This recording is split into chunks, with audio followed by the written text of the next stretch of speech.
Hi, my name is Paul Sundin and I'm with Empyrean. Today we're going to talk a little bit about kind of a complex topic. It's the cash balance plan formula and calculation.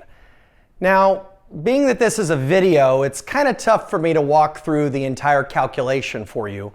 However, in the comment section, I've actually put out, I will have a link there, for several articles that we've put out that detail the calculation, not only the calculation and formula for year one, but in a subsequent year too, so you can understand the dynamics involved in underfunding, overfunding, things of that nature. But before we jump into the specifics, make sure you like this video, subscribe to the channel, also leave a comment down below. We do review the comments from time to time and answer any questions down there. You also have the ability in the comment section to set up for a consulting call and or get an illustration to find out a little bit more of the details. But now that we get that out of the way, let's talk a little bit about the formula and the calculation itself. So again, the formula is rather complex, and I'm not going to get into all the details because these plans, there's some general parameters you have to live by, but you can customize the plans and tailor them to your situation. You can have plans that are flat dollar amounts. You know, we might see someone who says, I want to do $100,000 a year for the next 10 years or something like that. You can customize that, and often that's fine as long as there's compensation, other levels that are met. But the basic formula, I don't want people to get overly concerned because people do try to understand the formula, and our clients are busy people. They're professionals, doctors, lawyers. They're not all engineers, some are, or CPAs. So it's tough for them to understand the mechanics of it all. So, the goal is just to give you kind of a general overview. The articles that we have will kind of give you a better idea when you walk through.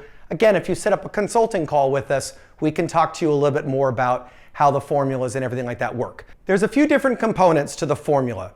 There's compensation, there's what's called a pay credit, and there's also what's called an interest credit or the interest crediting rate, okay? Now, compensation is a little more convoluted when it comes to a 401, when it comes to a sole proprietorship. A lot of people think that their business profit is their compensation. That's really not the case. We have to back into their compensation.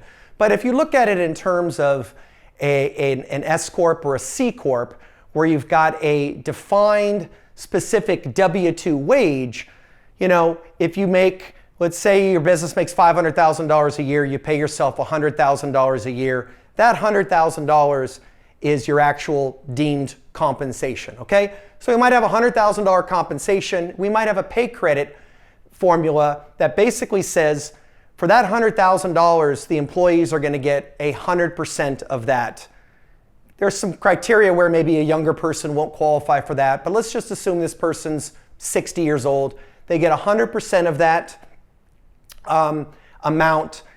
So you take 100% times 100 grand, obviously that's $100,000, okay? So that can be maybe their year one contribution. I'm going to assume for purposes this is a solo plan with someone 60 years of age. Again, it gets a little bit more complex when there's discrimination testing and so forth. But you would take that 100 times the 100%, you get a $100,000 contribution.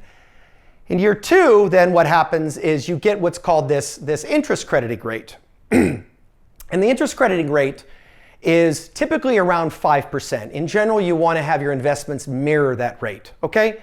But you have a 5% rate, and that is applied actually at the end of the year, okay? So at the very end of the year, you're going to apply that interest crediting rate to the prior year amount. So for example, if I had a $100,000 pay credit contribution that went in, then next year I'm going to earn 5% on that, okay? So I've got to have $100,000 in the plan plus the 5%, so now I have to have $105,000, okay?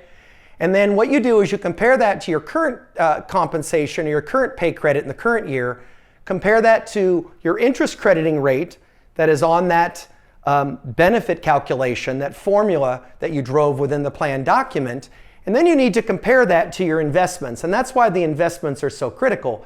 So if you put $100,000 in year one and for some reason it grew to $200,000, I certainly wouldn't recommend you being in investments that aggressive.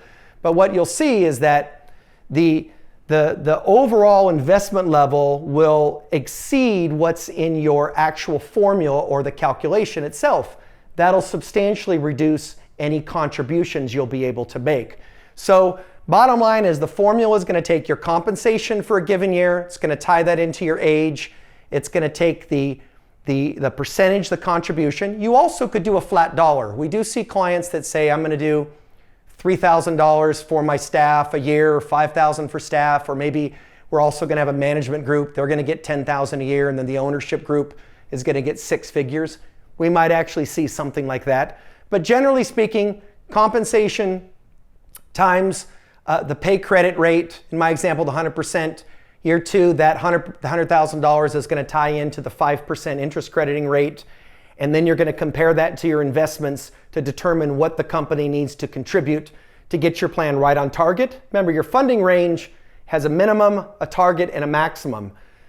We're going to recommend a target because that's going to keep you right in line, even though you've got a little bit of flexibility to the downside and the upside. But we're always going to have to compare that to that investment rate to determine that calculation.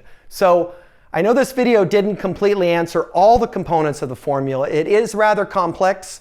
There's a reason why CPAs and other folks just can't set up their own plans, and that they need to be established or done by actuaries, need to be certifying these plans, because they are very complex. I know a lot about them, but I certainly don't claim to know as much as our actuaries do. So this is a good starting point for you. Make sure if you need additional information, you look below and read through some of the articles we've got. I hope you enjoyed the video and you learned something. If you did, please like the video, subscribe to our channel so you can receive other videos like this in the future. And again, reach out to us on our website, Emparian.com, or feel free to sign up for an illustration or a free consulting call.